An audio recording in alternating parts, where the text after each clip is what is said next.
Máme spolu s manželkou architektonickú štúdia, ktorá robí pasívne domy z prírodných materiálov, v stručnosti povedané. To je tá naša špecializácia. A dneska vám budem krátko hovoriť o jednom dome, ktoré sme stavali v Liptovskej Kokave. Tu je vidieť Liptovská Kokava, keď je dokončená. Mali sme veľmi zaujímavú investorku, ktorá bola vlastne sama s 2 deťmi, trošku v takom strednom veku, čiže nie už úplne mladá, akože, ale ani stará. Rozhodla sa, že vlastne z Bratislavy odíde úplne do nejakého zdravého kraja, kde je čerstvý vzduch, kde je dobrá, krásna príroda a samozrejme jej želanie bolo, chce mať dom vyslovené postavený z prírodných materiálov. Takže boli sme asi na Slovensku jediná kancelária, ktorá na niečo také bola pripravená a pustili sme sa do toho. Ako vidíte, Liptovská Kokava leží pri Tatrách, je to vlastne na úpätí Tatier, pomerne chladná klíma, nedaleko Liptovského Mikuláša. A na tom pozemku, ktoré sme mali k dispozícii, ktorý bol pomerne veľký, svahovitý, sme ho vedeli aj potom krásne natočiť, ako na tú južnú stranu, aby sme tam mali najväčšiu fasádu. A nakoniec vznikol taký dom, ktorý nebol ani veľmi veľký, áno, má nejakých 112 metrov štvorcových, rátané podľa PHPP, to znamená, že tie nižšie časti, ktoré sú povedzme od 1 metra nižšie, sa vôbec nerátajú a od 1 do 2 metrov sa ráta len 50% výšky alebo podlahy.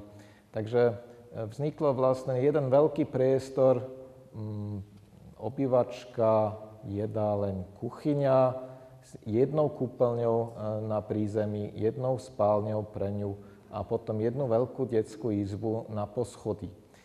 Takýto mostík hneď pri schodoch, to znamená, že to je otvorený priestor aj tu a otvorený priestor pod stropom vlastne nad týmito priestormi. Takže veľmi priestranný, otvorený dom, ale nie veľmi veľkou plochou. A to celé bolo prepojené vlastne nejakým carportom a skladom. Vyšlo to do pasívneho štandardu, aj Blow Door test vyšiel dobre, asi aj uvidíte, prečo to tak vyšlo. No a ako teraz od projektu k stavbe? Toto je náš asi dom, ktorý sme riešili najrýchlejšie zo všetkých.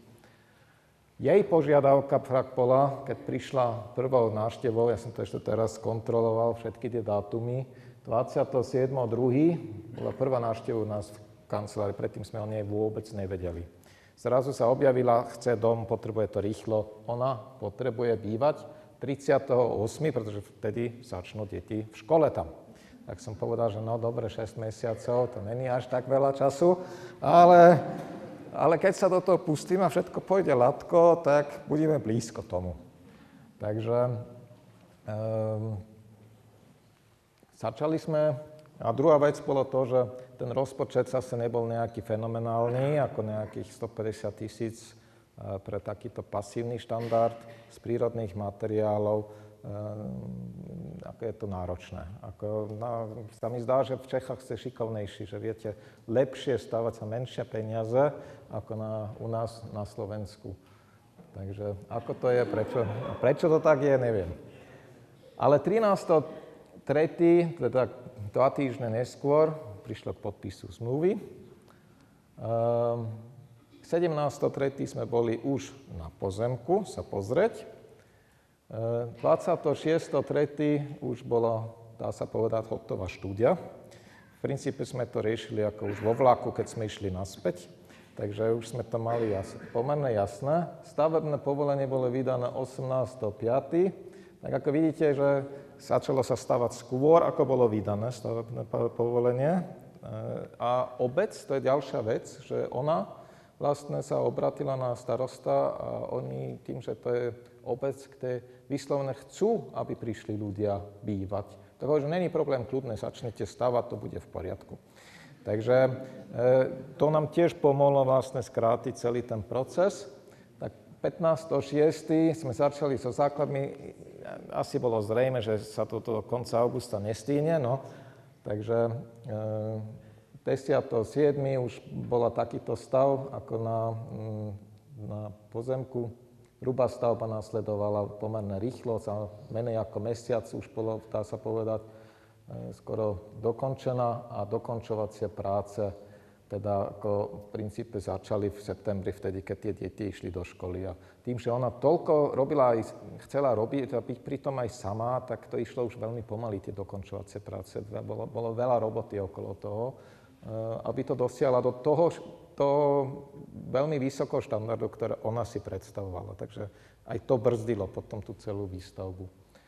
Napriek tomu, toto je výsledok 30.11., ako koncom novembra, takže oni sa nasťahovali vlastne ešte pred Vianocami, tak ja si myslím, že to je stále celkom slušný úspech a aj tie financie samozrejme boli prekročené, ako inak to tak býva.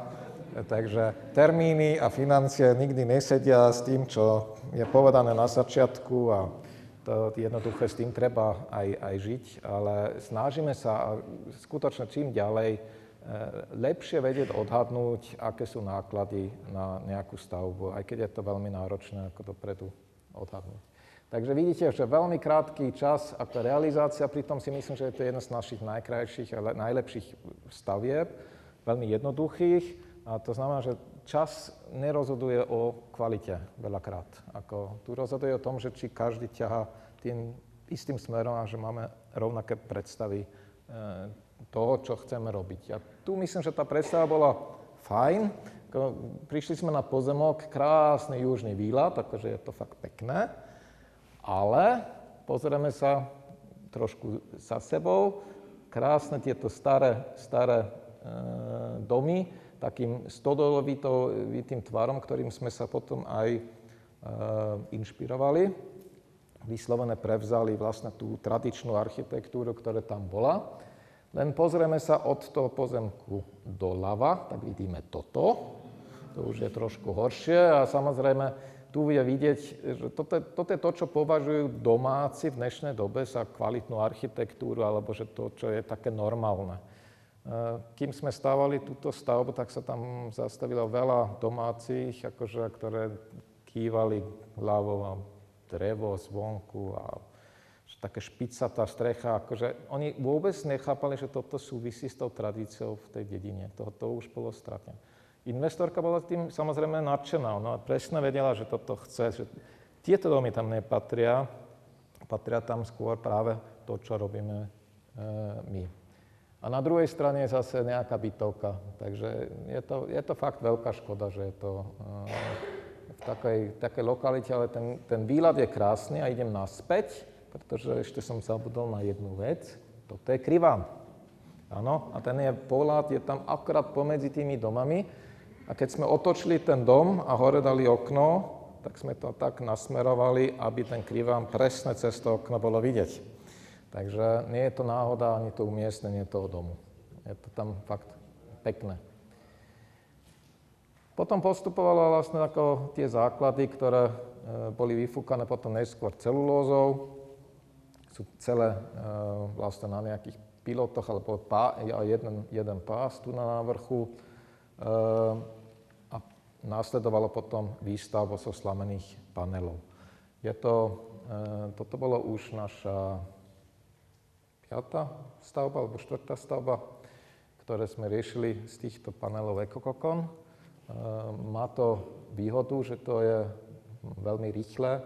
Ako vidíte, tu je aj už prilepená vzduchotesná rovina do exteriéru, skôr ako sa postaví vlastne tie panely, aby sme to potom vedeli prepojiť. To uvidíte trošku neskôr, takže máme tu USB-čku ako vzduchotesnú rovinu a odtiaľ vlastne sa po vonkajšku sa bude dávať ďalšia vzduchotesná rovina, ku ktorej sa vrátim. Takže, aby som vám predstavil tieto panely trošku bližšie, tak tá výhoda je, že sú to modulové panely, ktoré sa dajú prispôsobiť akékoľvek architektúre. Majú v sebe aj nejaké také nosné prvky, čo si považujem za veľmi dôležité, že netreba tam ísť nejakým cudzím prvkom do toho. Tie panely majú nejaké variabilnú šírku, ktoré sa dajú prispôsobiť. Majú šikmé časti, napríklad pod nejakým štítom, alebo nejaké stĺpy, keď sú veľmi úzko, treba nejakú trošku väčšiu nosnosť dosiahnuť, nejaké preklady a parapety. Takže veľmi modulárne, jednoduché sa s tým narába, veľmi presné, plus minus ako pár milimetrov. Zvyčajne na nejakej celkovej budove máme nejaký pol centimetr rozdielu. To je asi tak všetko. A samozrejme aj tá rýchlosť výstavy, toto bol prvý dom, ktorý sme robili, tak sa nejaké 2-3 dní pomocou nejakého žeriavu sa dá takéto steny ako postaviť, nahodí sa strecha, je to v suchu, ako sa hovorí, doslovné, a to je veľmi dôležité pri tej slame, ako ste asi videli, tie problémy aj s tým skladovaným slamy na pozemku, potom zabudovaným, aby to bolo vlastne v suchu, aby bolo zabezpečené vlastne to, čo treba, nie je vždy také jednoduché. A aby sme ochránili takýto, samozrejme veľká výhoda, povrch, ktorý je rovný, plochý, ktorý sa dá dobre omietať, zase sa ušetrí na práce s linnými omietkami. Ide to jednak rýchlejšie. A to, čo ja považujem sa možno najdôležitejšie, je, že tá linená omietka nejde na OSB dosku znútra, ale ide skutočne na tú slamu. To je veľmi dôležité a pritom nemáme problém s tuchotesnosťou. Ako ste videli, že tu sme dosiahli vlastne pri blower teste hodnotu 0,2 a dosiahli sme už aj lepšie, ale ako ten dôvod je pomerne jednoduchý. My dávame vzduchotesnú, ale difúznu otvorenú membránu z vonkajšej strane. Máme to preverené aj s výpočtom WUFI. Sú to veľmi, podľa môjho názoru, veľmi dôležitý ďalší krok v prírodnom stavebníctve, že tá vzduchotesnosť sa dostane do roviny, kde sa dá ľahko aplikovať, kde je to jednoduché skontrolovať a kde nemáme problémy s všetkými tými inštaláciami vo vnútri, ktoré v každej stavbe nasledujú. Takže v tomto prípade sa vlastne prilepilo vlastne k tým tá membrána tu k tej OSBčke a pod strechou sme zase išli dovnútra. Štíty sme v tomto prípade neriešili s tou slamou. Mohli sme, asi dneska by som to tak riešil, ale stalo sa nám to jednoduchšie a hlavne lacnejšie v tej danej chvíle. A to celé sa potom zabalí drevovláknitou doskou. Tu nám myslím, že bola rúbka 8 cm, používame 6 až 10 cm drevovláknité dosky, to je dôležité. Táto drevovláknitá doska pomôže vlastne akákoľvek vlhkosť ďalej potiahnuť do exteriéru. To je tá jedna z tých výhod prírodných materiálov, je, že je vláknitá. Vlákno vlastne pomáha dopraviť vlastne vlhkosť do miest, kde tej vlhkosti je menej, to znamená v chladnom prostredí. Ako chladný vzduch má málo absolútnej vlhkosti a automaticky to tým smerom sa tá vlhkosť ťahá znútra do exteriéru. Nič ju nezabrzdí, tá ST hodnota má byť 0,02 alebo menšia. To je veľmi dôležitý prvok, aby toto celé fungovalo. Takže tá stavba išla potom veľmi, veľmi rýchlo, niektoré také detaily. Inak sa mi zdá, že je to veľmi také tmavé, tie fotky. Ja neviem, prečo to tak je, ale ja som veľmi tmavé fotky. Či to nestíha ten premietač. Ale tu máme vlastne nejakú akustickú priečku, kde namiesto toho, že tie stojky sme dali naprieč, tak sme ich dali pozdĺž tej steny, ale prehodnené každých vlastne 30 cm, presne na mieru šírky týchto No keby som vedel, bolo to asi nejaké drevo-vlnité dosky ako od stejka, tak aby to presne držalo pomedzi nimi. A tým vlastne, keď sa rozvibruje jedna strana tej steny, tak nedojde k vibrácii, ako prenosu tých vibrácií na druhú stranu. Takže to sú také malé drobnosti, ktoré ale zlepšuje potom v rámci tej drevostavby ako tú akustickú kvalitu.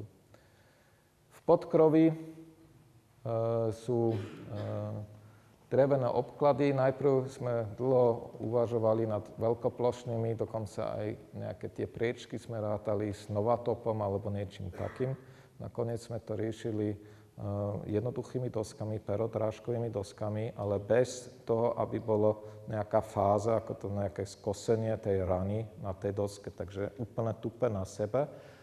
Jednak nám to umožnilo ťahať káble, veľmi jednoducho. Po druhé, bolo to výrazne lacnejšie a dosiahli sme veľmi peknú pohľadovú vrstvu. To isté sme riešili vlastne v krove, takže tu je to vlastne aj vidieť. Dôležité je používať v krove potom trošku hrubšiu drevenú dosku, aby sa dosiahla vlastne tá požiarna odolnosť 30 minút. Takže vidíte, že veľmi, veľmi čisté, jednoduché úpravu.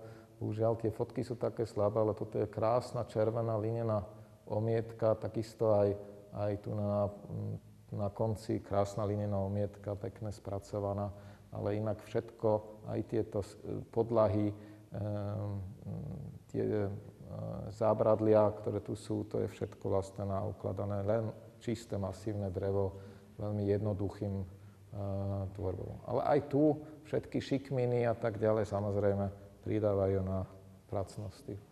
Máme tam zaoblené rany ako na tých omietkách. Investorka sama akože si potom hľadala nejaké riešenie, ako riešiť tu na ten soklík, tak tam išlo taký povraz konopný. Takže to sú také veľmi pekné také detaily, jednoduché. Aj tie parapety bolo treba pekné prispôsobiť tým oblým ranám a bolo treba nejakú miestnosť stolára. Takže to sú samozrejme veci, ktoré sú veľmi dôležité pri takomto návrhu, ale pridajú samozrejme aj na tých nákladoch. Celkom také veci našla, všelijaké veci, tak skôr náhodné hovorila v nejakých výpredajoch, tak podľa toho, že čo bolo lacné, tak si to nakúpila a kombinovala, ale kúpeľňa má linenú podlahu, ktorá robil tam miestny aj omietka Roman Miškov, ktorý pre nás robí veľmi veľa omietok ako v tých našich domoch. A aj nejaký ten tadelák, to vlastne je na stenách, takže je to také celkom pekné, prírodné, skombinované. Zvonku máme ten červený smrek, ale na rubo narezané, tak len z pílin je hoblovaný. Takže všetko v takejto veľmi jednoduchej duchom prevedení. Tu hore jediné, čo možno nefunguje až tak dobre, je tam fotovoltaika, ktorá by mala zhorievať teplú vodu. Zatiaľ je to také skôr podľa skúsenosti investorky, čo hovorí, že nespĺňa to celkom tie očakávania a nevieme celkom, že či je chyba v tej inštalácii alebo či je chyba v niečom inom, pretože jednoducho ako sa zdá, že tie náklady na tú elektrínu sú trošku vyššie, ako sú momentálne platy okolo 60 € mesačné za elektrínu. My sme jej slúbili, že to bude určite pod 50. Takže, ale zatiaľ, ako, myslíme si, že je tu nejaký ten problém, pretože na vykurovanie samotného toho skutočne veľa elektríny nepoužíva. Má tam síce nejaký jeden konvektor, dve, ktoré môže zapnúť, ale jej hlavný zdroj tepla, a to je zase zásluhou tej investorky, že to tu sa objavilo, to je rekonštruovaný, vlastne repasovaná kachlová pec, ktorá asi peciar Institoris, možno aj poznáte to meno, ste počuli, prišiel poskladať priamo na mieste. Toto boli vlastne také rozobraté keramické dielce.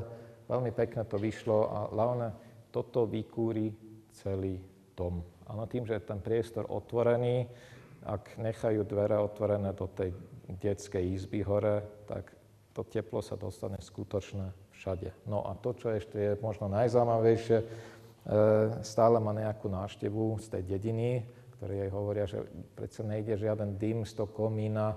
Potom hovorí, že no, ale nepotreboval som ani kúriť, pretože veľakrát, keď je skutočne slnečno a minus 10 stupňov, tak ona tam má 25 stupňov vo vnútri a má tam ako krásny komfort. A tí ľudia nechcú veriť, ešte musia prísť donútra, šahať akože na tú kachlu, že skutočne je studená a odídu tým, že kývu ľavou. Takže je to taký no a tu je aj vidieť ten malý detail, ktorý sa dá dobre riešiť, napríklad oble, také rany. Tá linená omietka, tu aj vidieť tá štruktúra na nej, taká jemná, ktoré robil Roman. Veľmi pekné, pasívne okna od firmy Hobliny. Takže v princípe jednoduché, ale veľmi štýlové. Dokonca tá podlaha sme nakoniec upravili len marsejským mydlom, ničím iným. Takže nie je tam ani nejaký olej. A funguje to zatiaľ akože celkom slušné. Takže samozrejme tam chodí sa v papučiach, ale je to veľmi príjemné. Takže ona našla potom takéto staré nábytky všelikde, ktoré tam pokombinovala. Takže ešte zo pár pohľadov. Tu je aj to schodište, na druhej, na ľavej strane je potom celá stena kuchyňa. Takže a tu je ten mostík, ale inak je ten priestor otvorený, takže aj keď je to malý dom, tak pôsobí veľkolepý. A zo pár ešte pohľadov z exteriéru, tu má aj rovno drevo na spáľovanie, tak to z toho minie možno ten trošku z toho vrchu, fakt nie je veľa. Nejaké prekrytie vstupu sme do toho zapracovali, ale inak veľmi jednoduché aj v tej symetrie. A ona potom aj to zábradlie riešila vo vlastnej režii, potom dodatočné s takým sieťkou na ryby, skoro. Takže, ale vyzerá to celkom fajn a funguje to je podstatné, takže je to prehľadné. Takže ten výsledok bol veľmi fajn a máme takýchto stavieb už zo pár, máme 5 stavieb na Slovensku, ktoré sú stavané z tých panelov EcoCocon. Prvú sme stavali v roku 2011, takže tento rok pribudnú ďalšie 3 stavby. Budúci rok myslím, že to bude ešte možno aj viac. Takže celkom sa to tak rozbehlo a vlastne nás to teší, pretože to znamená, že budeme mať nejaký tucet pasívnych domov z prírodných materiálov na Slovensku budúci rok, ktoré skutočne fungujú na úrovni. A nielen to, toto je záber trošku z iného kraja, a to je pri Štokholme, na jeden ostrov, kde nevedie cesta.